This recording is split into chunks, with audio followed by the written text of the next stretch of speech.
Introduced what will happen on this show and what the killer is. I figured it out from the first episode, and it's like the mystery is done for me. But really the reward of the show is knowing about everyone's relationship. Yeah. How did you just through the power of your mind come to the conclusion that you know exactly how it's going to end? Well, yeah, and okay, so the Arctic base where everyone goes insane, and then there's just supernatural shit happening. What are they doing? They're drilling ice cores. What's in those ice cores? Obviously, some sort of prehistoric virus that's making people go insane and to do true detective stuff. Okay, I see. And Matthew McConaughey, when he was a kid living with his father, was exposed to the woolly mammoth spore, and that gave him access to the dark side that he uses to solve crimes in season 1. Nice. Yeah, I was thinking the mine or something like the fucking smoke wampum style like magic going on out there. Anyway, all right, here we go. It's Wednesday, January 31st, and Chapo's coming at you with our friends Jake and Thomas from Pendejo Time. If you were lucky enough to see us on our jaunt through Texas, you already know these boys, but we're thrilled to have them on the show for the first time because we need some real Longhorns on the show because we're going to be talking Texas today. Yes, Jake, sir. Thomas, welcome to the show. Thank you for having us. Thank you for having us. Thank you. Now, obviously, Texas is in the middle of an invasion right now, and possibly the Second American Civil War.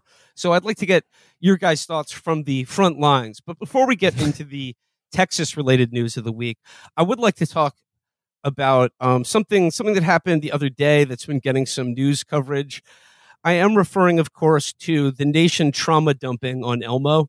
Of course. Yeah. I think it's awesome that people are like, my dad exploded in an oil rig and I never recovered. And, my mom's a whore and all of this stuff. And then for whatever reason, like reading a room perfectly, whoever runs Joe Biden's account was like, here's where I come in, Bubba. Like, just like Elmo's speaking his truth and he's living his experience right now. And everybody from your furthest right, neo-Nazi to just your Portland anarchist is like, dude, get it to what the fuck are we doing? Yeah. The president responding to Elmo and being like, we all have things we want to work on. Right. Yeah. That's we should be invaded. Yes. Yeah. This is referring to, so Elmo posted the other day, and the New York Times actually just covered this right now. And so basically Elmo posted, how is everyone doing? And basically the entire country responded, I'm holding a loaded gun in my mouth right now. Yeah. And then Biden, then Elmo responded further and says, wow, Elmo is glad he asked. Elmo learned that it is important to ask a friend how they are doing. Elmo will check in again soon, friends. Elmo loves you. # emotional well-being.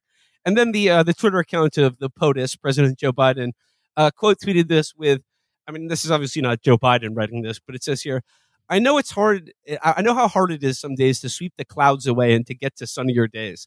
Our friend Elmo is right. We have to be there for each other, offer our help to a neighbor in need, and above all else, ask for help when we need it.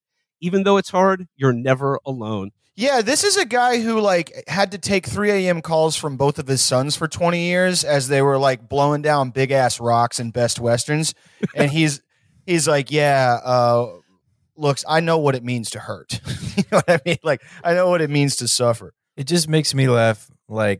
All these people acting like they've been friends with Elmo this whole time. I never hear anybody talking about them checking in with Elmo. Yeah, but suddenly, he asks them, and it's a whole. They're trauma dumping on him. But if you get to know him and stuff, he's cool to be around, but people act like, oh, Elmo's my therapist. He's not just that, he's a red critter. He has his own problems. Yeah. I really didn't agree with that. He is similar to the character he plays on TV. He is a supportive friend, but he doesn't want to hear about your 34-year-old problems. Right. Can you imagine if the account that ran Elmo hit everybody with that fucking copy pasta that's like, hey, I don't have the mental bandwidth to deal with this right now. Can you check back in with me and maybe regulate your own emotions while I look over this text message and deliberate as to what my response should be? Okay, thanks. Like, the American suicide rate skyrockets after Elmo says that no more trauma dumping on me. Dude, just like a Green Beret, like on the phone with the hotline, like, I tried to fucking talk to Elmo. I tried to tell him I didn't mean to kill the kid. And like, just the guy's like, you talked to who? And I got to read the last paragraph of the New York Times coverage of this. It says here, on Tuesday, after Elmo's status check had received more than 9,000 responses, the account posted a follow-up delivered in the character's signature third-person style. Wow, Elmo is glad he asked, it read. Elmo learned it is important to ask a friend how they are doing. In one reply, one user wrote, somehow this actually legit makes me feel better. And I don't know if you saw this. I saw this the other day where someone was just talking about this, and they were like, "I know this all seems silly. What us trauma dumping on Elmo yesterday, or when we all cried when Steve from Blue's Clues told us he was proud of us." It proves that that's a very interesting use of we. They go on to say it proves that children. This is more than just entertainment. It's about building empathy, and it's just like. Yeah, for children, for the adult babies in this country, for people who are learning the difference between a triangle and a rectangle. Sometimes me and Thomas talk about this on the show in like varying forms, but like I think there's two things that are happening like en masse on social media. One is player hating at an all-time high. And that's separate from this conversation. Like you build a really nice deck and you post it on Instagram and half the comments are people telling you to do family annihilation. The other one is Arrested Development at a level that I didn't think was like people with 3 PhDs in fucking like whatever. Like, yeah, I had to rewatch Blue's Clues to figure out how to feel right now. Like you're paying rent. We don't need to keep doing. You can learn a lot of the same things from Sesame Street that you can at a college, though. Hey, hey, I feel like a good point. Hey, you know, like yeah. I don't have. You know, I'm still working on my associate's degree, but I feel like I've learned a lot of the same things from community college that I learned when I was a baby watching Sesame Street. You know what I mean? You learn how to be friends with a bird. You learn, you know, there's guys who live in the trash can. How to live in a roommate, how to talk to a guy who lives in the trash. Yeah, stuff like that. It was funny to see that Elmo was trying really hard to connect with people in a way that clearly they're feeling isolated. And then Oscar the Grouch was just hitting back shots on Taylor Swift, I guess, those pictures that people were sharing. Honestly, Jake, until I saw those photos, I was feeling pretty low until I saw those photos of Oscar the Grouch catching back shots on Taylor Swift. And you know what? It legit made me feel better. It did. And honestly, it legit made me feel better about the millions of people who are starving to death in Gaza. And not to make the obvious point here, but like for the nation of adult babies, if all this children's entertainment is helping us build empathy, I ain't seeing it. I ain't seeing it when President Joe Biden is, doing a genocide. Yeah. I mean, just on like, not even that. Just like going to what Jake was saying about like widespread Arrested Development. It used to be when someone was 41 and had this emotional of a response to like Blue's Clues and Elmo.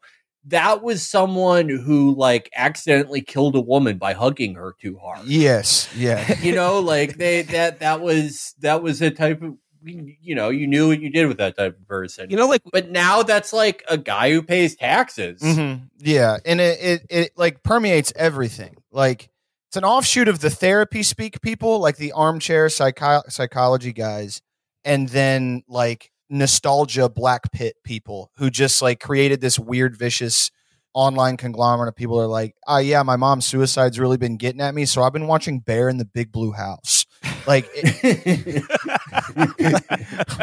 I mean, we've made fun of him a lot on the show, and for good reason. But like, Jordan Peterson really was like the prophet of a new era, new age, right? Because like everyone is him now. Everyone is crying over Muppets and shit like that. Felix, I'm sure you can attest to this, having done your fair share of combat sports, but my favorite guy is the like hyper masculine, like, you know, jujitsu gun guy that's like, there's always a handful of every gym, and all of them, they follow you on Instagram, you give them the follow back, at least once a month they post that monologue where Peterson is like, "You have to be a monster. You have to be a monster, but you must learn to control it. A monster he comes out of the dark not to cause pain, but to defend the weak." And it's like, dude, what are you fucking talking about? All these guys who are paying child support to 3 different baby mamas are like, dude, I'm a fucking warrior. Like I'm ready to rock at any given fucking moment. And it's like, no, dude, you pay $200 a month to get put in a triangle choke by a fucking like fat guy. That's what you do. Like, yeah, he's saying that while he's dressed like Chuck E. Cheese. Yeah. Yeah, like all of us have a little gi on, right? Like we're all paying $200 a month to go, yeah, we're taking adult karate or whatever the fuck. You are not like a Delta Force dude like getting helicoptered in. Like we're in a strip mall right now, dude. Like this is, and he is the champion of that fucking Peterson guy. I love that. That is my favorite thing. Yeah, with like that type of jiu-jitsu guy who's like, the world needs bad men like me. Yes. If I may be one of the only non-famous people to get me too'd, but when a mass shooter comes to the bar that I got me too'd at, you need a guy who's going to lie on his back and beg the shooter to enter his guard. Yeah. So we could do a really slow omoplata on him. I'm gonna try to heel hook a dude that has an M4 carbine. That's kind of that's where I'm at. You ever seen Falling Down? What if Michael Douglas could do a double leg takedown? That is me. Well, speaking of falling down, I mean, now we get into the local news in the Lone Star State. Mm-hmm. We got convoys of warriors headed toward the border. I keep hearing tell of both convoys headed to the border, a second civil war happening, an invasion, a crisis on our border. I got here. Texas Governor Greg Abbott says, quote, "The only thing we're not doing is shooting people crossing the border because the Biden administration would charge us with murder." To which I say, Governor Abbott, I'm not so sure about that. Yeah. But I don't know. Just how you guys holding up down there in Texas? We're doing pretty well. I've been holed up in Fort Worth for this week so far, and I think I'm about 800 miles from the border, but if they do get to this point, I know it's pretty bad because I basically live in Oklahoma. But people think they're harmless. People think they can't hurt you, but Honduras, Guatemala, Mexico, they have big budgets for training their super soldiers. And you see a guy, he may be 4 feet tall, 90 pounds. He may have 7 children with him. Those children are guns. They're disguised guns. Me and Thomas were fucking just talking about this the other day, but whenever they do like on Fox or One America, they do the aerial shot of like the sea of bodies, and you get to see like they're like, these are the men that are going to tear the fabric of Western society apart. And yeah, it's 5,000 Honduran guys in like gangster SpongeBob t-shirts and like skin tight acid washed blue jeans with the knees ripped, and they're just like, yeah, they're just walking around. And you guys have been doing this show a long time. They're playing the hits. Do you remember the Honduran caravan from like 8 years ago? There have been so many of these caravans, and now we have like an anti-Honduran freedom caravan as well. Yes, yeah, and it's like I don't know. It's not a theory. I think it's just the way shit is. But whenever like you run out of shit, like before the next panic happens, you have to go and play Smells Like Teen Spirit. You know what I mean? You got to play the singles. So you're like, all right, 6,000 brown guys in ill-fitting Arsenal jerseys are going to take Texas to the fucking church, dude. They're just going to tear us to bits. Taking it back. Yeah, no, and then there's been some coverage of I said earlier that on the show that that all this second Civil War stuff, all the Freedom Convoy stuff, I think this is just marketing for the Trump's reelection. I think everyone's just going to run to the right on the border. There's like Tim Pool said, "This all seems very." I have a quote from Tim Pool here where he says, "This all seems very Fort Sumter to me." Yeah, yeah. Well, so to that point, I shared a couple with Thomas, but I saw one on Twitter and then I went digging to find them, and that people are screenshotting these posts from these secret like Christian Worker Movement, Texas Patriot Front groups, like these half-ass paramilitaries. And these posts are like, hey, if we secede and we win, do I still get Social Security? Like these. Yeah, I saw that. And then I was like, I saw that one and I was like, okay, there's got to be more of these. So I was digging around on Reddit and I found a handful. My favorite one, to the Sumter thing to some degree, was like, hey, flying down from Arkansas, if we start shooting, can I get on a flight back home?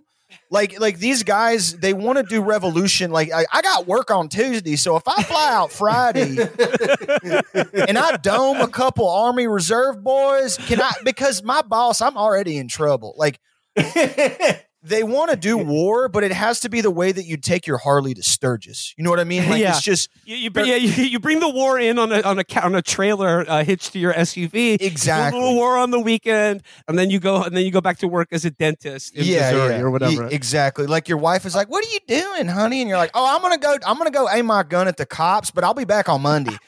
You know, like yeah, I got stationed at Buc-ee's for the next 2 weeks, so we'll see how that goes.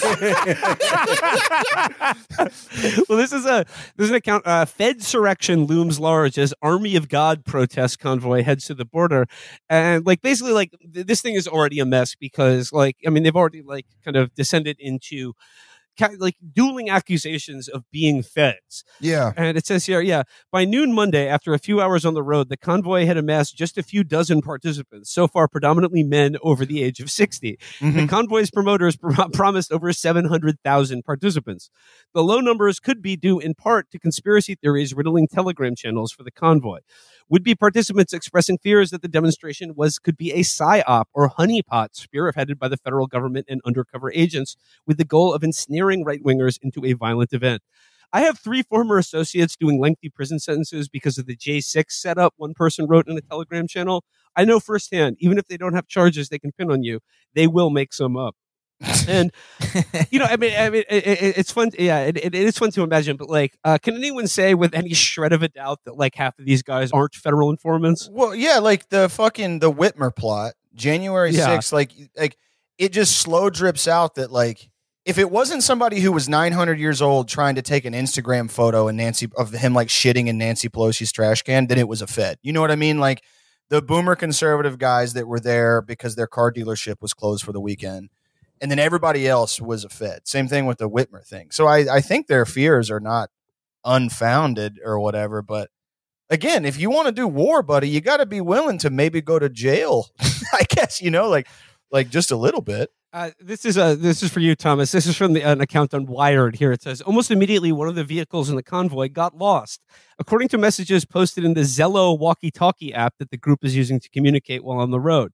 Later, when the convoy linked up to discuss evening plans, the meeting quickly descended into an argument about where they were staying. Even trying to meet up at a gas station was difficult due to the size of a Buc-ee's in South Carolina. Convoy members couldn't locate one another. That's awesome. Look, we're having a ration of beaver nuggets at this point because they keep getting wind of when we're coming and they shut off the icy machines. So we haven't had anything to drink in days. And so I don't know what we're going to do because I drank all my cherry icy on the way here. And Dan, he saved some of his, but it melted. And now it's just some kind of soda, I think. I don't think it's even an icy anymore. If this shit spirals out of control, like for real, right? And you get one of those like very stoic like British war correspondents from BBC like in Eagle Pass, and he's like standing there at the board. He's like, I'm here with it's just a mortar shell going off. I'm here with, sir, could you give me your name again? Catfish. I'm here with Catfish. Catfish, you get to explain to me who you're with. I'm with the Buc-ee's Brigade, and as Thomas just let you know, we are rationing our beaver nuggets. Morale is low. But I did try to shoulder fire a Stinger missile the other day, and I did dislocate my left shoulder. So I am trying to get home currently. Like the war coverage of this would be the most cartoonish thing in the whole world, because it seems like half the people who are doing it are like retirees. Yeah, guys who aren't ready. You can't fight a war. I mean, look, Israel is currently trying to fight and win a war with like an officer class where the median age is 17. However, like the Freedom Convoy, you can't you can't fight, you can't wage an insurrection against like the a military imperial state where the median fighting age is 70. Right. Yeah. It's gonna cause a few problems. And I said one more thing I want to share here from the coverage of this. Others are suggesting that people avoid the convoy altogether. In a YouTube broadcast on Sunday night, the channel Love Travel Adventure, which is run by a trucking husband and wife influencer duo with nearly 100,000 subscribers, warned viewers about possible traps ahead. You're being set up and you're advertising every move you're making to the people who want you the most. The husband, who goes by Red Viking, said, there is no 1776 happening, so put that out of your mind. Red Viking also raised suspicions about organizer Pete Chambers. Green Berets are masters of psyops, said Red Viking. I'd love to believe he's not part of this, he said, alluding to the government conspiracy to ensnare conservatives. So, from your own personal experience, Green Berets, often untrustworthy, often masters of deception. Mm-hmm. A lot of times they're not even wearing it, which is the scariest part. Yeah, how trustworthy can a guy be if his name is a hat and he don't even have the hat on? You know what I mean? Yeah. So this is all centered around Eagle Pass, which is if you you guys are from Jake, you're from sort of near Houston. Thomas, you're from around Dallas. I mean, what are these border communities like? Do you have any connection to Eagle Pass, or what's it like down on these border towns? Thomas, I'll let you field that one. So I've got some family further west that I thankfully don't talk to very often, but I don't know. I'm not the most experienced with border towns or whatever, but I know it can be pretty wild down there. I mean, there's a lot of cartel stuff that goes down, stuff like that. But in terms of the communities, I don't know for sure. One of the things what I thought was kind of morbidly funny about the whole thing is it's not too far away from Texas's, I guess what you'd call Texas's PCB. It's called South Padre Island. And it's where college kids go to give each other brand new types of chlamydia, antibiotic resistant. It's insane down there. It's a lawless land. I've been down there a couple. Oh, is that southern tip? Yeah. Yes. The problem with Texas is that everything is called something similar to Eagles Pass, yes, or Silver Bluff or something. Yeah. And because there's nothing here to name things after. Everything. Oh, it's by Saddleback Ridge. Yeah, you have it's Ballad of Busker Scruggs ass towns. Yeah, but down there they one of the things that I've been seeing is that when you're down in those towns, there's not a lot of job opportunities. And one of the best ways to provide for yourself is to work for Border Patrol. For what it's worth, you can work your way up and again, Thomas and I've talked about this a lot. Some of the most anti-Hispanic people on planet Earth are Mexican guys who were born here, but their parents are undocumented, and they make $40K a year, and they're like, "Yeah, you got to grind them up. They can't be here." And you're like, "Dude, you don't talk like that." Someone just made that point about Hank and Gomi in Breaking Bad. Yeah. They were like, oh, sure. They were like, yeah, he'd all of his beaner jokes or whatever. And they were like, no, you got to understand, a Mexican-American guy who works for the DEA or Border Patrol is the most racist against other Latinos. When I worked at this plastics plant, some of the most violent, volatile shit you'd hear about Hispanic immigrants was from a dude whose dad came here on a meat truck. They would, the kind of guys that are like, yeah, hell, we made it over here, but we were the last ones that did it right. Everybody else that tries to do it, you got to turn them into Swiss cheese. You know what I mean? Yeah, my name's Hector. Hector Garcia. Yeah, proud white, red-blooded American. They'll get a lifted, Ford Lariat, and then they'll get the Cavender square toes. They'll get the high and tight, and they'll be, my name's Enrique Martinez, and I'm here to say I can't stand them. Not racist, just don't like them. You know what I mean? And it's when did you start talking like that?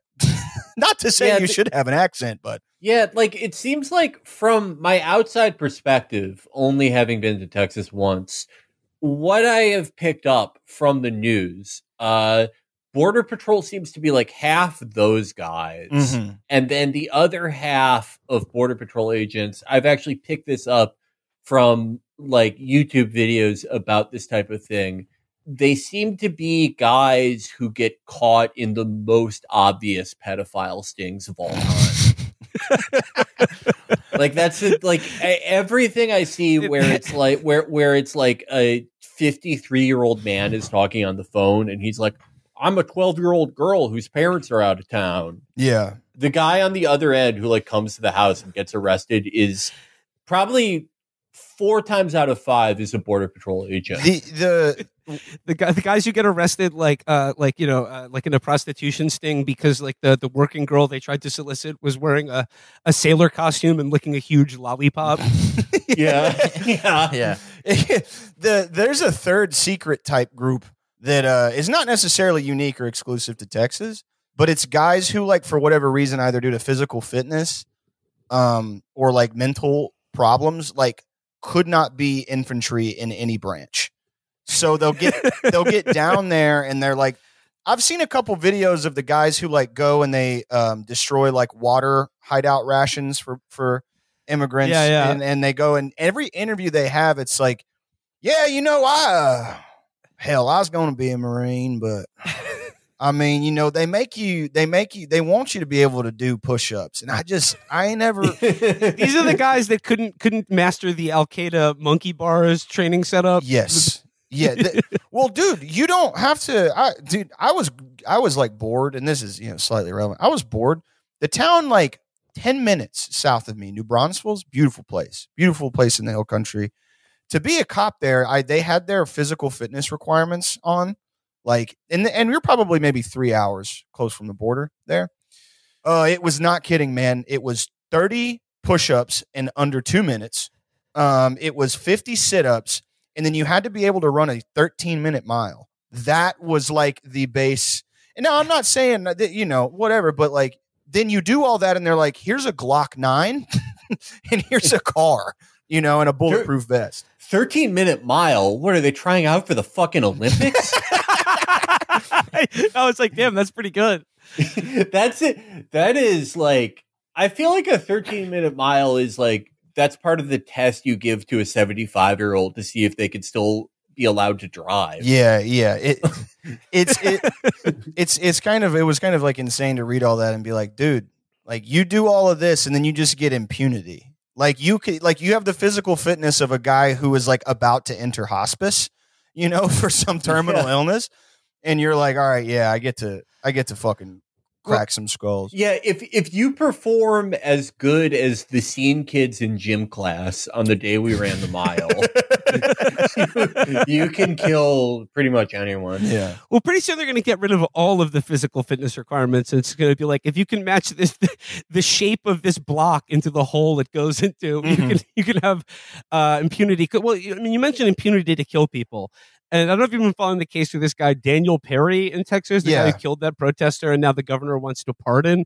I want to share this with you. This is great from the annals of the I'm not racist but kind of guys.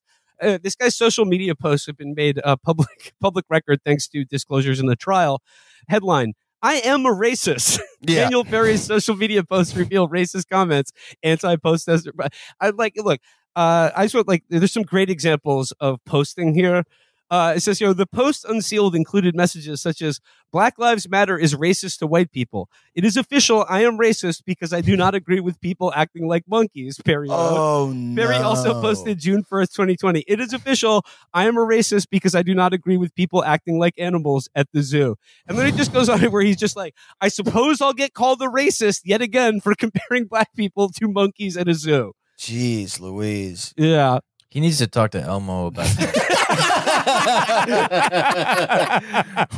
Elmo heard that you've been reading the Turner Diaries, and I just want to say that hate is not the way to let light into your heart. I'm sorry, Elmo.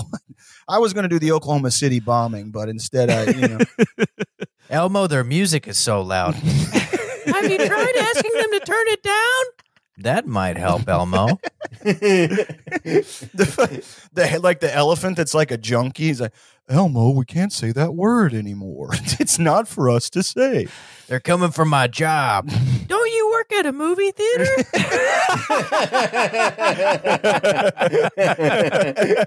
Yeah.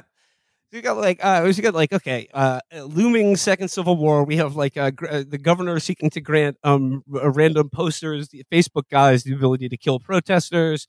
Border Patrol, they can kill pretty much anyone. They're stuffing the river with razor wire. Mhm. So, of course, what is the country that Texas looks up to more than any other country in the world? Certainly not America. Israel, of course. And I'm going back to this is an Intercept article from 2022, but it's about like basically just how much Texas loves Israel. I mean, how much like the Texas government personally funds settlements in the West Bank, all of the contracting stuff where you have to like pledge loyalty to Israel to maintain a contract with the state government in Texas.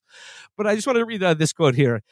I think we have a lot in common with Israel, Texas Agricultural Commissioner Sid Miller, an advisor to Trump's 2016 election campaign, who once shared a meme on Facebook suggesting the U.S. drop a nuclear bomb on, quote, the Muslim world, told The Intercept. The Israelis are kind of like cowboys. They're tough and gritty, and they don't take any shit from anybody. And I like that because I can think of another way Israelis are like cowboys. You mentioned the fucking, I love when they do like, you know, the KIA posts or whatever. And it's like Brigadier General Mechem Abadai, a 22-year-old, like somebody, maybe it was one of you guys. It was like the most Mickey Mouse ass military of all time. Like you're a 21-year-old scout sniper with like 18 tours of just, you know, like just randomly like mag dumping 18 tours at Sesame Street. Right. Yeah. It's always double XP weekend in the Israeli army. The Texas politicians, like as far back as forever, like you can't, when you're talking about like a really stupid, like I was just texting Thomas about this earlier. Like it's not that they're the conniving, intelligent evil. They're like Mr. Bean level corrupt. Like they're all, and people are like, oh, people in the South, everybody says we're stupid. It's like, listen to me. We don't even have like smart evil governors. Like Rick Perry is like straight up a moron. Like he's a dumb guy. And by the way, a little caveat, we covered this like really early on in the show. Do you guys know about Rick Perry's ranch? He refuses to change. Oh, yeah. Yeah, it wasn't called Saddle Ranch, I'll tell you that. No. I loved his comeback, like his little clapback. He was like, it's a legacy name. It's a legacy family ranch. And why would I ever submit to? You want me to pay for a new sign? You want me to pay? You want me to get a welder out here? How much that costs? But yeah, like there was that guy, I forget. It wasn't Cornyn, but in regards to this like rape case, he was like, yeah, rape sometimes it's like the rain. You just got to go outside and just lay down and deal with it. And I was like, who lays down in the fucking rain? First of all, dumbass. Feel the rain on your skin. No one else can do it for you. No one else. I had a professor in undergrad that told me a story about Cornyn. He was I did political science, and I'm making use of that degree big time. But he worked on a campaign. They were going against John Cornyn, and there's a commercial from back in the day where John Cornyn gets up on a horse and he's got a hat, and it's very like straight down the middle, like Texas is tough, Texas is riding cowboy, whatever. Well, on the shoot, his buddy was there. I guess like he was like a key camera guy or whatever. He had said John Cornyn had never, ever been on. He was like a soft Dallas oil money kid. He had never even been within 10 feet of a horse, let alone ridden one. And was horrified, dude. And they went for his Christopher Reeve moment. Yes, and they were like, thankfully Governor Abbott had one of his own. They were like, John, you got to get up on the horse, buddy, and you can't look scared. And he was like literally, like he would put on the bolo tie and like just be shaking in the corner, like, all right, I'm gonna get on it, yo boys, get me off. And they had to do the shoot a bunch of times because he like was pissing his pants on the horse, and he would have to turn and look at the camera and go, Texas tough, or whatever the fuck. And they like had to cut and do it 200 times because he almost kept shitting himself, which is like, that's Texas politicians in a nutshell. Like the theater of the cowboy, but their dad, like their first car was like a Bentley. Like they never really worked on a ranch, like ever, or whatever the fuck. Well, you brought up John Cornyn's comments about rape and how it's just like the weather. Have you seen Greg Abbott's latest thing about, because like there's some recent study that has some horrific number of like pregnancies caused by rape, like post Roe being repealed in Texas. And he said, quote, goal number one in the state of Texas is to eliminate rape. So we're just like 0 rapes in the state of Texas. It's now the safest place in America for women. I mean, it's hard for me to disagree. You know, I would say that's definitely probably one of my top priorities in my personal life as well. keep that at a 0 forever. You know what I mean? Greg Abbott is the guy at the house party that's like, I eat pussy for my own pleasure. You know, like, he's like speaking from in front of the front porch. He's like, man, y'all better not have any rapists in there. I'm about to crawl in there. Fuck around and find out if you're a rapist. FAFO. Like those like very vocal. Y'all better not be. Y'all better be making your woman come in there. I put my foot in there. Yeah. I lift it up like a sniper rifle and put it in my girl.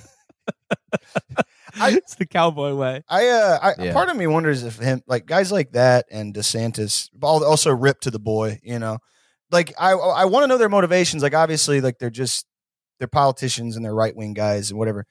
But part of me wonders if it's like, especially this Texas thing that he's doing, like, do you just want to be in a McGraw-Hill textbook like 15 years from now? You know what I mean? Like a Texas public school textbook, like history, where like the way that you have your legacy live on is that you trigger some sort of minor civil war. You know, like I don't understand the motivations, because these political stunts didn't work for DeSantis in terms of like getting him to compete with Trump in a meaningful way or whatever the fuck. So why are you doing it? Just to have like a legacy that sounds cool, you know? I think part of it for Greg Abbott is having a mean Latina wife, which throughout history has provoked a lot of wars to begin with. I don't know how far his ambitions go. I mean, I'm sure he would love to be king of the world or whatever, but he was like, I was looking it up before the show because I didn't want to not know anything about Texas politics. So I did Google this. Full transparency, I Googled this about an hour ago. But apparently he was the longest serving attorney general of Texas before he became governor. So he's been like a top dog for a while. Well, I don't know to what extent any of this will like give him gas, you know, for the presidency later on. Maybe. Yeah. Well, you can't teach an old dog new tricks like walk or roll over. Yeah. It's that whole case. Like, I'm sure it's like common knowledge at this point, but a tree falls on the cocksucker in like River Oaks in a neighborhood in Houston. And then he gets a big ass payout. And then he's like, he changes the law to where no one, like, I forget the details of the law, but he capped payouts for like injuries caused by like cities. Like if a tree falls on you or a construction site, like you get hurt. He got his and was like, all right, nobody else is getting a meal ticket. That's it. Oh my God. It was so bizarre. I do get it though, because it's like, if you're the only guy who got millions of dollars because of the tree thing, that's one thing. But if it's like, if there were like 20 guys that happened to, and they talk about you like, oh, he's just another one of those tree millionaires. Yeah. You could, that really brings you down. With Abbott's like political calculus, I think that he's one of those guys. It's not like DeSantis, where DeSantis has wanted to be president his entire life. He's like a Pete type guy. I think with Abbott, he would enjoy it if it gets to 2028 and it just by default he's the nominee. Yeah. Like I think that like he's not so much actively seeking it as much as he's like setting things up so that if path of least resistance, he's a shoo-in. Like he can unify the party. Enough of the like Trump people approve of him, and he's like he seems malleable to the money people.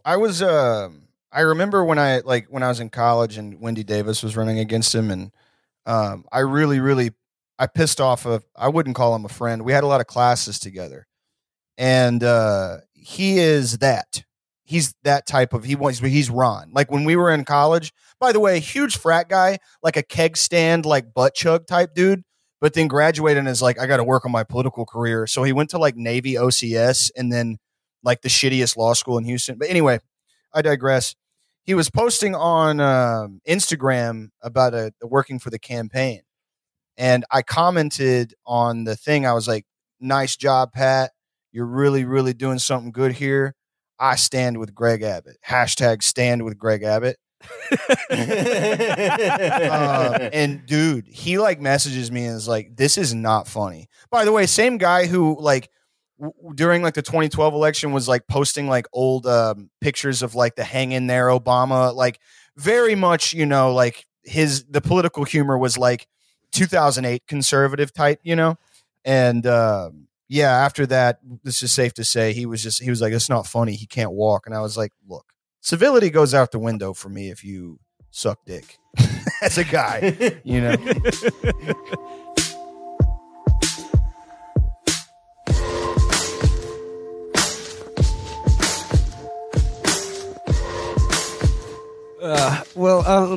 To move on from Tekkkxas to like a broader national story that's been consuming my mind for the last couple of days, and that is we talked about it a bit on Monday, but I am fascinated by the evolution of the growing culture war surrounding football and Taylor Swift. And Chris, I think you accurately summarized this, where you say it's like a fascinating new development in the right's ongoing negatively polarizing themselves against being normal.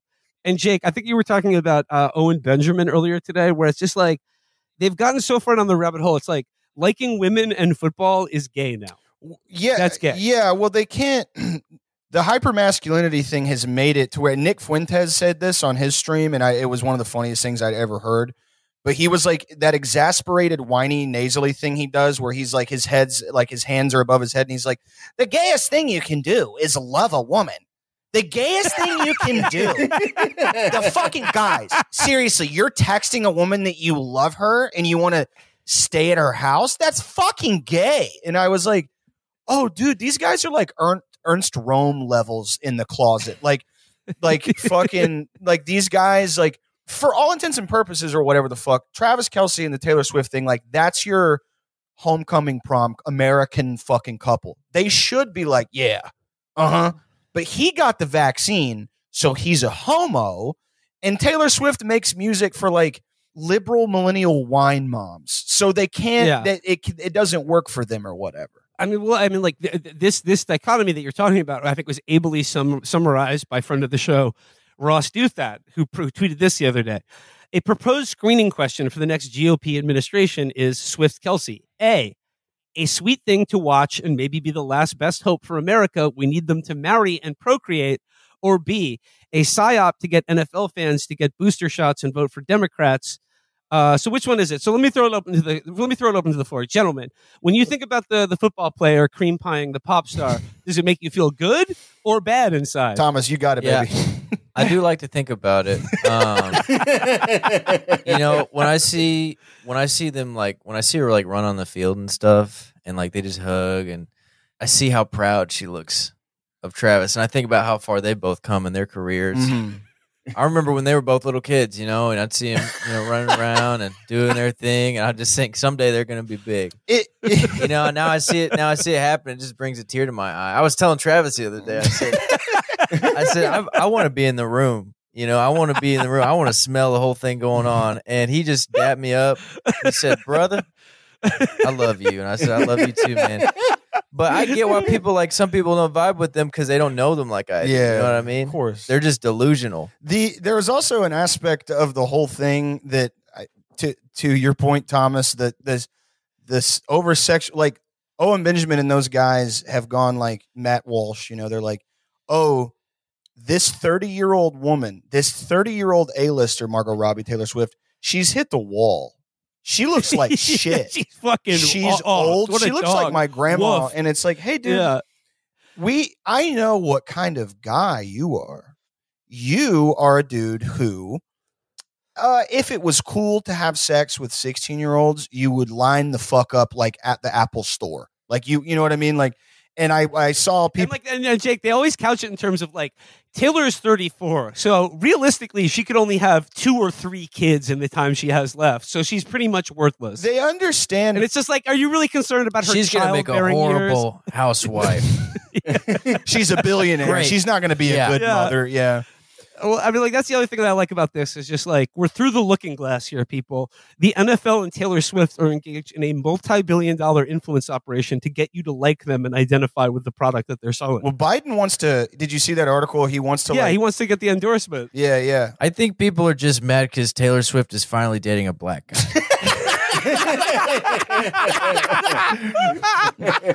Yeah, that's awesome. Speaking of, dude, that video, that TikTok, god damn it, this fucking like pop content, like blind item girl was like, you guys may have seen this, but she was like Taylor was dating, like a soft boy, like an artsy soft boy, and Maddie Healy, and she finally knows what it's like to just date a jock, to just date a guy who's going to treat her right, who loves She's it. 34. Dude, yes, the Arrested Development thing. It's like you're talking about them like they're high school. Those artsy boys who they say that they love women, but they're gaslighters. And it's like, are you thinking about her getting dick down like tough guy style, just missionary for 10 minutes, no crazy stuff? Like, where's this shit coming from? It's backshot season for sure. Yeah, Travis Kelce saw the Oscar the Grouch we saw picture. Oscar. Yeah, we saw Oscar with that. Yeah. Taylor Swift is going to the backshot Super Bowl this year. Well, I just want to share one more example of right-wing hypermasculinity and the ongoing critique of the NFL and Taylor Swift. Chris, could you cue up Benny Johnson talking about the Swift Kelce phenom? And the way you would do that is by taking the most brain-dead, low-information voters. Of course, I'm talking about Swifties, Taylor Swift fans, who sort of worship this artist, kind of like at random, right? Like just out of the blue, suddenly Taylor Swift's the most famous person on earth. Now she's at every NFL game. She's been famous for the With last her like boyfriend. 20 years. She's been the biggest pop star forever. Backed by Bud Light and Pfizer. Travis Kelce is this guy who also kind of out of the blue became this big-time celebrity, really rich, really powerful. Why? He's a tight end. He's like a glorified lineman. That doesn't make any sense. Tight ends aren't famous people in football. What are you talking about? What world are we living in? Sure seems planned. Talking about. He's enough of that. Benny Johnson is gay in the way that a villain in a children's movie is gay. Yeah. Do you remember? There's this guy Travis Kelce out there, and all of a sudden he's so rich and powerful. It's like, okay, like how much power does he imagine an NFL fucking tight end has? And also, it's just like, I mean, he's probably the best tight end who's ever played football. So, like, I mean, I guess that adds to his Q quotient. Yeah, Travis Kelce he's abusing his power by trying to text Buffalo Wild Wings every Friday night. Benny Johnson. Yeah, he's trying to meet the real Optimus Prime. Which is his elite. Yeah.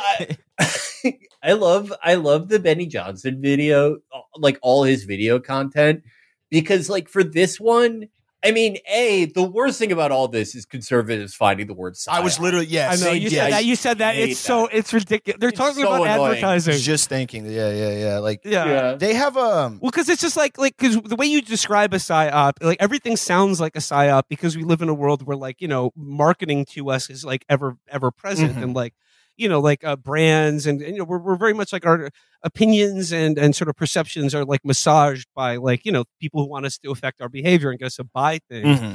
And like I'm sure the relationship is marketing to some degree or to 100%. But like the way that people then just take that and then immediately go, there's some nefarious like deep state element. This is some sort of like Gladio operation to sort of like, I don't know, satanically influence the American electorate through Taylor Swift catching back shots. The fucking one of my favorite things after the Bud Light thing happened was guys I went to high school with learning about monopolies in real time, like how they work. There was one dude we used to smoke weed together a lot, and I worked with him for a bit, and he posted this long manic screed, and he was like, "Well, I threw my Bud Light out, all right, and I don't know how you feel about it, but I don't agree with it, and I switched to Michelob. Well, as it turns out, Anheuser-Busch owns Michelob. Would you believe it?" And so then I switched to Modelo because I like Modelo's. It's the best Mexican beer. Would you have it? Owned by Anheuser-Busch. So I went craft. I got Carbach. I started drinking them fancy beers, what they have at the gay bars. As it turns out, and like just every beer he could think of, and people in replies are like saying they're going to quit drinking because there's no straight guy beer. That's really sad. I just can't. No, don't do anything drastic. Right. Like, please. I was thinking about like the most deadbeat Southern dad in the world. Been drinking since he was 10, right? Like a full-blown alcoholic, construction worker, salt of the earth. His wife and kids have been begging him for years. And the reason he finally gives up the bottle is he just hates gay people so much that he gets sober. Like he's like finally is like, I'm done. He's just fine. I'll drink green tea. He just starts thinking about a cock every time he puts it to his mouth. It's just like it was so bizarre to see because I'm like, you know. Oh yeah, there was one of the comments I saw was like, I switched to Miller Lite, and somebody had screenshotted the homepage of the Miller Coors website, and the mountain range was just a rainbow.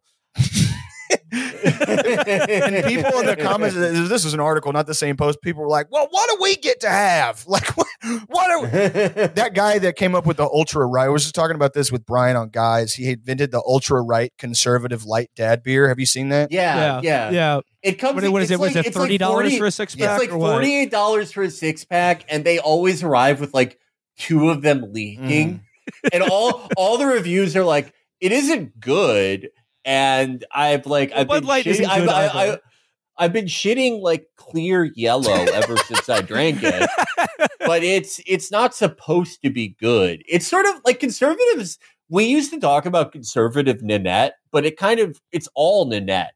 Like all their whole lifestyle. They're consuming all these things that suck, and they're like, it's not important for it to be good. It's important for me to buy this shitty beer. What? I bet you all probably thought Travis Kelce and the Super Bowl were pretty cool and fun, but actually they're raging Satanists. They're Satanists. The one of the things that I like has been really just funny as shit is like like Tom McDonald and Forgiato Blow, Uncle Trump's nephew or whatever, and they'll release these rap songs or these sketches and these skits, and you don't have to be right wing or left wing or whatever the fuck to see that it's straight butt cheeks. It sucks dick, like from scratch, back and forth. But well, I don't know about that. Target is targeting our children, and they're going to kill me for leaving my house. I think are both sort of those are bangers for sure. But in general, I'm like, and the replies to the videos on YouTube or social media are like, I love this song. I listen to it at the house. It's like it's almost avant-garde art that's meant to be bad, like B movies from the 70s. They establish these cult followings where it's like, yeah, to your point, Felix, it's like it's supposed to suck, but you like it because it is how you feel about something, but it has nothing to it other than just to piss off mom and dad or whatever the fuck, that worldview. Yeah, it's something that is like barely a song, but like you're just supposed to consume it because it's important for our side to have a song. I listen to Target is targeting our kids so much at the house that my fiance, like, we would be in bed and I would play it over the phone. And she would be like it got to the point where she was like, I'd come home from work or like the gym or something, and she'd be like, I got really bad news. I'm like, oh my God, is everything all right? And she's like, no, babe, what's going on, dude? Like, fucking talk to me, quit being weird. And she's like, Target's targeting our kids, dude. I don't know. Like she would hum it to herself in the shower. Like she sings in the shower or whatever. She's like, normally it's like Fleetwood Mac, like she's a big fan. It's like her favorite band. But I would come home from the gym or like, to the bank, and I would like walk in and I would hear Satan's coming for revenge, target it. And I'm like, I fucked up, dude. Like I've done something really bad. Yeah, they target. Yeah, they target kids. Target. Yeah, they target and Target is targeting our kids. That's like, that one's legitimately good, even if you don't agree with the message. I like that one because in the video they have there's a like Christian rapper guy who's like big in that sphere. Levy something, who's like this is another one. Oh. He's not in the other Forgiato Blow videos. His name is Big Nick. Okay. And he's like that classic type of American Christian, which is like someone who's famous because they were like born too early or something. Yeah, okay. And so now they're like a 4'9" adult. And that's like a classic type of Christian in America. Someone who's like, oh, you're pro-choice? Well, guess what? When I was born, they had to grow my spine in a refrigerator so I could, because I was born 8 months early. So why don't you think about that?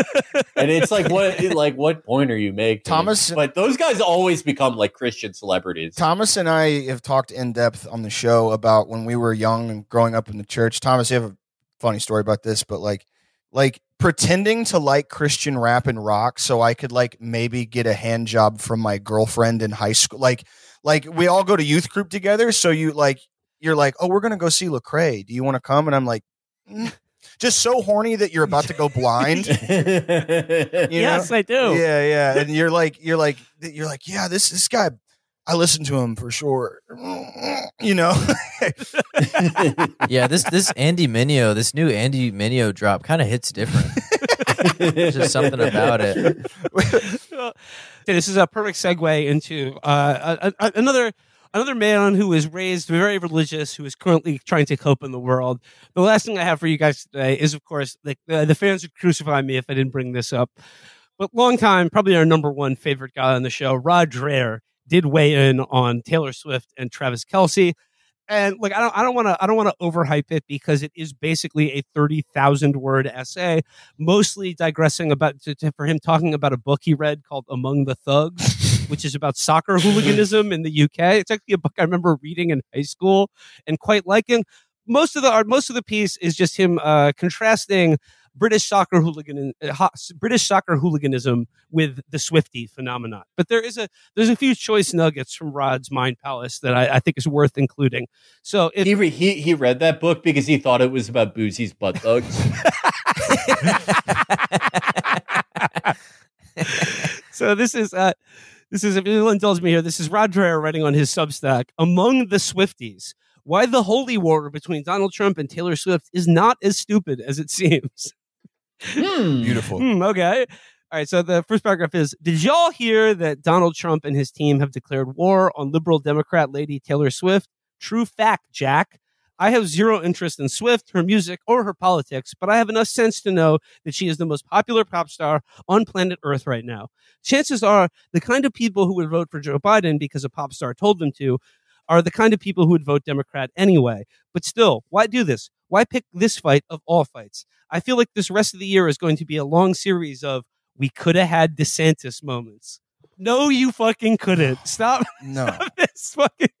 We could have had DeSantis. DeSantis would be nailing this. Yeah, DeSantis would not be talking about Taylor Swift at all. You'd be like, there's no one. The only guy more inclined to make this into a culture war issue is DeSantis rather than Trump. Yeah, Trump is just annoyed that someone's more famous than him. DeSantis would be mastering this moment. He would get up there on TV and, you know, like demand Taylor Swift start dating a Marine. Yeah, the fact that he was like a Gitmo overseer, like he doesn't seem like, he seems like the kind of corporate psychopath that would be, you know, good at that, and his backstory is very dark. But then every video during the election cycle for the last 16 months, he's like, "Hi, I really like bear claws and donuts." Hungry. Yeah. Or people are like, he's like, "We're in the great state of Texas, and you can have a kolache here that is for breakfast." Like, yeah, he tortured people by just talking to them. He was like, to me, he represents like a skinwalker, like a Wendigo politician, where his sentences sound human and his face is there, but there's like whatever makes a person a human being is like he's a cryptid, like a guy that's like, I like to wake up in the morning and I like to use coffee to wake up and drink it. And I love hash browns too. It's like, dude, you're a spirit person. Like, you're not a human being. Yeah. I kind of like that he's built like a pigeon. Yeah. I enjoyed watching him walk.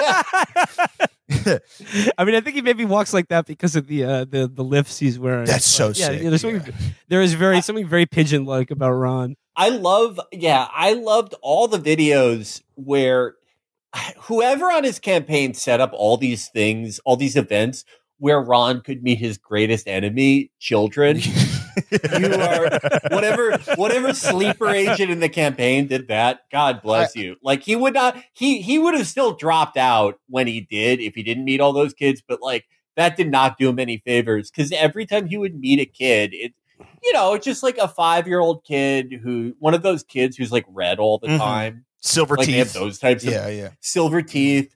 They're constantly sunburned, like the scab picking kids. Yeah. I think there's 100% correlation with being a conservative, like having conservative parents and then picking your scabs all the time when you're a kid.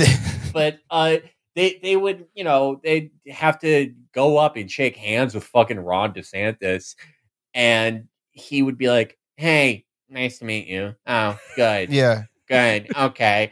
And like when that kid was like, he's eating like a 32-ounce slushie, and Ron just looks at it with disgust and goes, "It has a lot of sugar in it, doesn't it?" That was my. He was. Those were great. I wanted to say about the Texas thing and the Florida thing in general. I've always felt those two states, having lived in Texas my whole life, it's like America plus. Like everyone's louder, prouder, fatter, dumber. It's America condensed into a thick, sweet syrup. And the aesthetics of the high fructose America. Yes, the aesthetics of these patriot movements, like at the very least, Hugo Boss designed the knot. Like when I did go to protests and stuff like more, and we talked about this on the show a couple times, but like you would see guys, you're like, okay, you guys are dressed up like the Spirit Halloween Leonidas. And then you have a George Washington wig on, and I'm supposed to believe that you represent like you're going to overturn this whole thing. You know, like I'm not intimidated. It's not scary.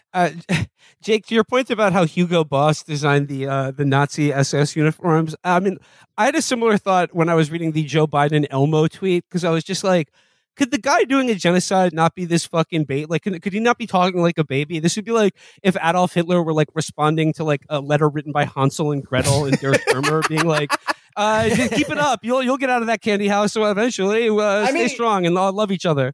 That is kind of what they were like. Like they were hunting for Santa Claus. Yes, that's. Did you see the? They believed a little too much. Did you see the fucking the Italian PM, that really far right Mussolini lady? Someone took a picture of her cell phone and it had like, "You got this, girl. Beat anxiety today," like catchphrases on the back of it. And I'm like, dude, we can't even get like real hard dick motherfucking we can't get them. We all like from Joe Biden being like, "Yeah, Elmo, you tell him, give everybody a hug," and then the fucking Italian PM, the Mussolini lady, is like, she's one of those girls that's like, she wakes up and looks at herself in the mirror and she's like, "You're gonna take today. It's your day. And when you start feeling scared, girl, just trust yourself. Like you can't like, I mean, I guess you can like hate Jews and minorities and gay people, but then also be like, I'm a little small bean." No, that is the new thing, the soy conservative. Yeah. Like Rod is kind of the founder of the soy conservative. Yeah, he really is. I would say. So to get back to Rod for a second, so he says we could have had DeSantis, and then he links to comments made by Jack Posobiec at the Restoring National Confidence Summit, in which he said, "quote We don't have Taylor Swift on our side, but you know who we do have? We have Kid Rock, we have Ted Nugent, we have influencers. Beautiful. We have all these people. John Voight." I just love that he threw John Voight in there at the end, an actor who's 95 years old. But so he's like, look, Rod is like, okay, like they got Taylor Swift, we have John Voight. And then Rod writes, "It's like that time when I was a kid and we were yelling at mama from the back seat to take us to McDonald's. And she said, 'Hush up. I can make that just as good for y'all at home.' And we got home and she fried up a couple of beef patties, slapped them on slices of white bread with mayo and ketchup and said, 'See.' And then he says in parentheses, 'I think that's from an Eddie Murphy routine in the 1980s, but I laughed so hard when I first heard this exact thing really happened to us. I remember us passing that McDonald's on Airline Highway in Baton Rouge, and me in the back seat of her Ford LTD, the color of lemon Swiss cream Maylocks, and mama up front, just puffing away on that Marlboro, and me being so mad because I knew it was a big fat lie that she could make the same at home. And anyway, what about the fries?'" So like this is who showed what adult, speak up if you're out there, if you're responsible for this, what adult supervisor showed Rod Eddie Murphy wrong? Rod has been bouncing off the walls ever since he saw that. I asked Rod what was wrong, and he said, "I saw a ribald Afro-American man perform a comedy routine." That whole thing too, like that. It's the kind of writing you do, like after you get a TBI and you want to document your life experiences in recovery. Like, mama was smoking on that Marlboro in the wind. And that Marlboro, he spells it Marburr. Yeah, God damn it. Yeah, like you're trying. No, he's like. In like he's like, "Oh, got to pad out some space here," and in every Rod column, there's a part where he like regresses to like a Faulknerian child idiot, and then he has this like as I lay dying reverie about his mom fucking yelling at him and smoking a Marlboro. You're trying very hard to like do the East of Eden world building with like just the the setting the scene, but like you can't write for shit. So you're like, we were in a Camry and my mom smoked a cigarette. And you're like, wow, this sucks dick. How am I like, am I supposed to take you seriously as a fucking journalist or whatever? It's like he also, that's like all of this is from Raw. Like he's just acting like this is his life. I can't wait for Rod's next column about Mr. T. Literally, the next column or whatever is just word for word the Patrice O'Neill creep, like the Patrice O'Neill creep video or whatever the fuck. I just have one thing left from the Rod article, because trust me when I say the rest of this article is him comparing Swifties to, like I said, soccer hooliganism and the mass psychosis in crowds that we saw at the Nuremberg rallies. So that's where Rod is going here. But okay, so there's a lot talking about like how scared he is of crowds, how like the psychology of crowds turns us into monsters and like gives us a sense of completeness and anonymity and violence that like fulfills some inner id inside us. So then he says, like, I mean, if anyone was going to get like stripped naked and beaten with poles at a Taylor Swift concert, it is Rod. Well, I'm glad you bring up concerts, because Rod confesses the one time he felt himself coming under the sway of dangerous mob psychology. The only time I've ever had that experience was as part of a crowd at the U2 concert in Baton Rouge on Thanksgiving Day, 1987, on their Joshua Tree tour. I had never been to a U2 concert, and in fact, never been to a concert of a band I liked as much as I liked U2. The whole thing felt like some kind of liturgy. And then at the end, when they finished with 40, I had not known that this was standard, and the entire crowd sang along with Bono. Man, I can't say that like Canetti at the riot, I dissolved fully into the crowd, but it's the closest I've ever come. And it felt so good that here I am today, almost 40 years later, on the other side of that concert, recalling that feeling. And just looking back at this, I'd like to imagine that Rod was the guy in the crowd holding up a sign that said, SF loves you too, before Bono started screaming at him for supporting Sinn Féin. And he's been twisted ever since. Oh my God. Yeah, what a fucking... I don't like know a ton about the guy, but like there are certain characters in the political journalism world where I'm like, I can't believe you make money doing this. Like, I don't mean that because there are a lot of guys where I'm like, God damn, you write for a living or whatever, but that type of shit is not only just bad, it's like stupid. It's like what I guess we were saying earlier about like Texas politicians being not just profoundly evil, but not even smart and like, with like political calculus and tact. It's like, you're just dumb. Yeah.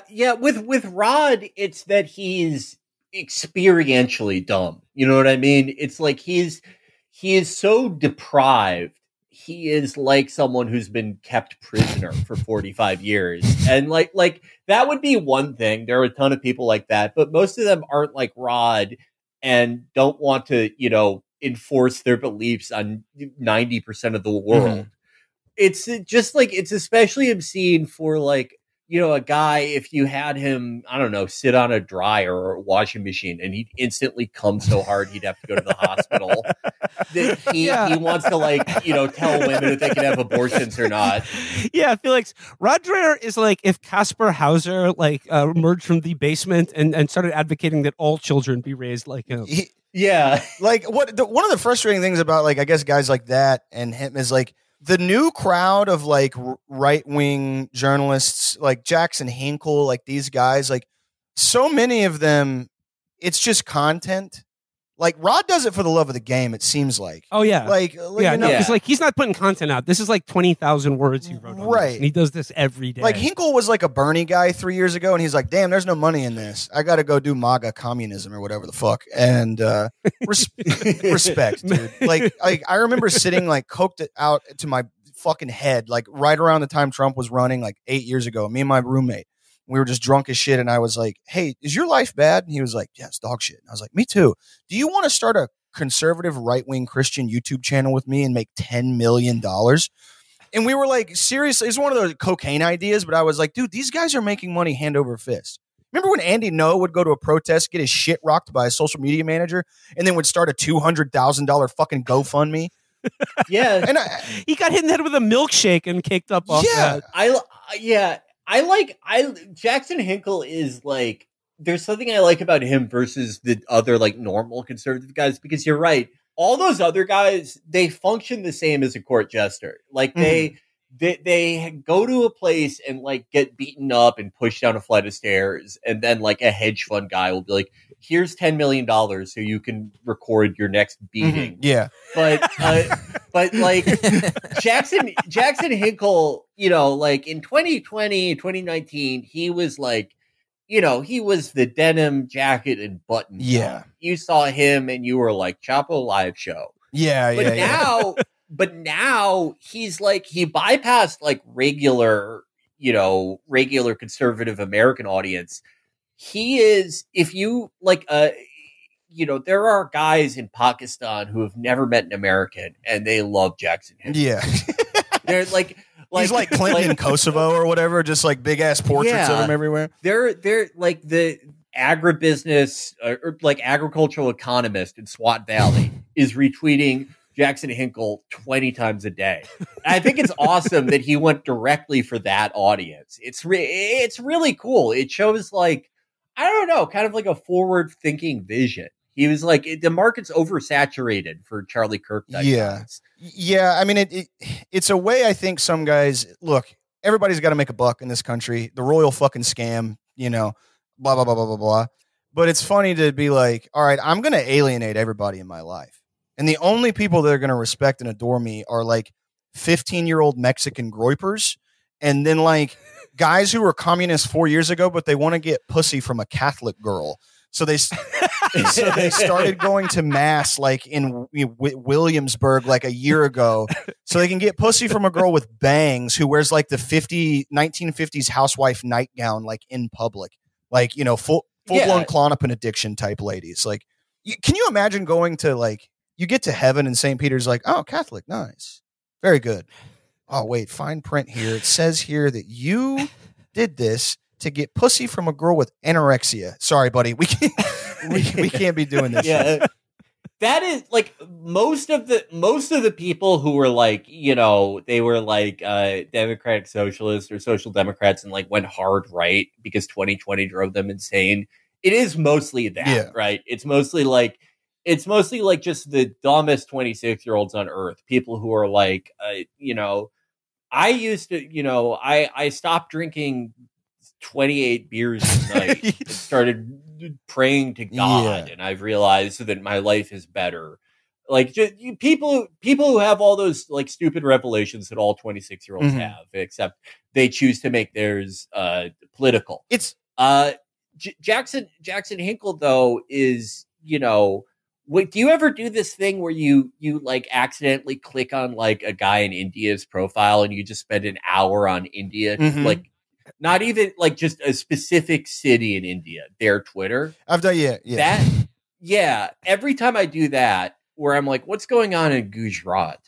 Jackson Hinkle is being retweeted at a furious pace.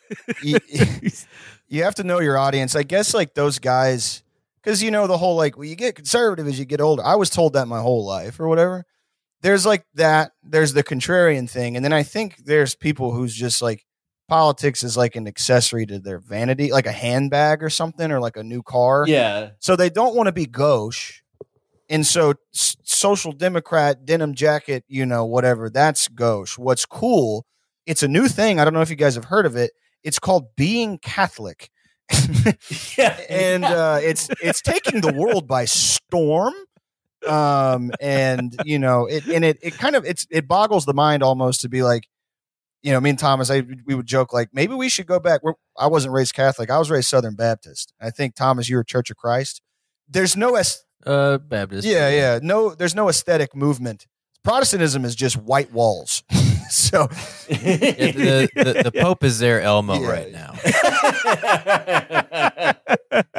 Jake, you said that thing about how like the trad movement is cooked now because girls with the hot fries wheel cover are getting into it now. Yeah. Well, like the one thing I noticed, because dude, I'm sure you guys do this. I fucked my feet up on Instagram because I like to go and piss myself off by looking at like the cottagecore couples or whatever. And I noticed that more and more that market's saturated. you can't really make money like you used to. You can't go viral like you used to, simply because wigger girls are doing it now. Like, yeah. And so, like, where it just used to be like a brunette that was like, I used to be a party girl at ASU. Oh my God, I used to do so many drugs, but then I found the Lord and I started kneading dough in my fucking house with my phone on me. That worked for them. And then it's like white girls that used to like physically assault the bus driver like every day. They're like, I used to like to party, and then I started praying, and everybody in the comments is like, this seems fake to me. The other girls seem real. I buy them. But there's something about you. This seems manufactured. And so, yeah, once that suspension of disbelief goes, it's entered the Tweety Bird, the girls with Tweety Bird or Taz tattooed somewhere in their nether regions. Yeah. I saw a video of a girl like that who is like, she is cutting onions like she's trying to get an insurance payout. Like Mikey Miles cutting the avocado like through the pit. Exactly. Yeah. And she was like, there's just something about cooking dinner for a man that it's giving husband. Like not even saying it right. Yeah. What the fuck is this? They only cook olive oil to a smoke point, and then they don't even put anything in the pan. I used to run them streets, and I used to, I used to pop Xanax, but then I read Ephesians, and I just wanted to film myself bouncing a baby on my knee, and I'm like, damn, girl, like it's almost like the Hinkle thing, where it's like, dude, this industry. There's too much going on. You got to up the game. The game is fucked up. Yeah, the game's fucked up. The streets are sour. The streets are sour these days. All right, we gotta wrap it up there. But Thomas and Jake, what a pleasure. Pendejo Time is the show, and if you're not a subscriber on Patreon already, please get on that. Jake, Thomas, do you have anything else you'd like to share with our audience before you take off? Yeah, just the patreon.com/Pendejo Time. If you got a bone to throw to a couple old Texas tumbleweeds. But we're also on social media, YouTube, all that stuff. That's about the ats, I think, Pendejo Time Worldwide. We did drop an album of all the rap songs that we did when we were high on Delta 8. You guys got to check that shit out. It's so awesome, dude. Is Thomas's freestyles on there? Yes. Yes. Okay, these are the booth sessions. All right. They're pretty bad, but yeah. And then Jake has some songs about like when you need to borrow your girlfriend's car for a long time and stuff like that. So that's good. Yeah. It was requested, almost demanded by the audience for like a year.